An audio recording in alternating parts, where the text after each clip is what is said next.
Petition ಇದು ಹೇಳಿ ಏನಂತ ಆಟೋ ರಿಕ್ಷಾ ಬ್ಯಾನ್ ಮಾಡ್ಬೇಕಂತ ನಾನು ರಕ್ಷಾ ಬ್ಯಾನ್ ಮಾಡ್ಬೇಕಂತ ನಾನು Rapido. ಆಟೋ ರಿಕ್ಷಾ ಬ್ಯಾನ್ ಮಾಡಿಬಿಟ್ಟು ರ್ಯಾಪಿಡೋ ಬೈಕ್ ಟ್ಯಾಕ್ಸಿಗೆ ಆಪರ್ಚುನಿಟಿ ಕೊಡೋಣ ಅಂತ. ಆಟೋ ಬ್ಯಾನ್ ಮಾಡ್ಬಿಟ್ಟು ಆಟೋದವ್ರು ಹೊಡಿತಾ ಇದ್ದಾರಲ್ಲ ಈಗ ಆಲ್ರೆಡಿ ಯಾರು ಹೊಡಿತಾ ಇದ್ದಾರೆ? ಎಲ್ಲ ಆಟೋದವ್ರು ಹೊಡಿತೀರಲ್ಲ ಯಾರು? ರ್ಯಾಪಿಡೋ ಎಲ್ಲ ರ್ಯಾಪಿಡೋ ಇಲ್ಲ ಇಲ್ಲ ಬೈಕ್ ಟ್ಯಾಕ್ಸಿಗೆ ಆಪರ್ಚುನಿಟಿ ಕೊಡಬೇಕು. ನಮ್ಮ ನೀವು ಬೈಕ್ ಟ್ಯಾಕ್ಸಿಗೆಲ್ಲ ಬ್ಯಾನ್ ಆಗಿದೆ, ತಿರ್ಗಾ ಬಂದಿದೆ. ಇದು ಬೈಕ್ ಟ್ಯಾಕ್ಸಿ ಜಾಸ್ತಿ ಜನ ಪ್ರಿಫರ್ ಮಾಡ್ತಾ ಇದ್ದಾರೆ. ನಮ್ಗೆ ಇಷ್ಟ ಇಲ್ವಲ್ಲ ನಾವೇನ್ ಮಾಡೋಣ ಬಂಡವಾಳ ಇಲ್ಲ ಅವ್ರು ಹೇಳ್ತಾ ಇದ್ದಾರೆ ರ್ಯಾಪಿಡೋ. ನೀವು ಹುಟ್ಟೋಕ್ ಮುಂಚೆಯಿಂದ ನಾನು ಹುಟ್ಟೋಕ್ ಮುಂಚೆಯಿಂದ ಆಟೋ ಇದೆ.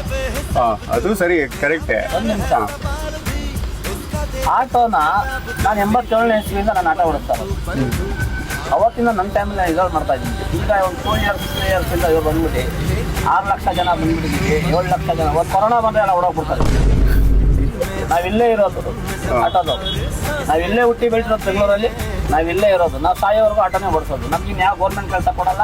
ನಮ್ಗೆ ಯಾವ ಜನ ಕೆಲಸ ಕೊಟ್ಟರು 10,000 ರೂಪಾಯಿ ಮೇಲೆ ಸಂಬಳ ಬರೋಣ.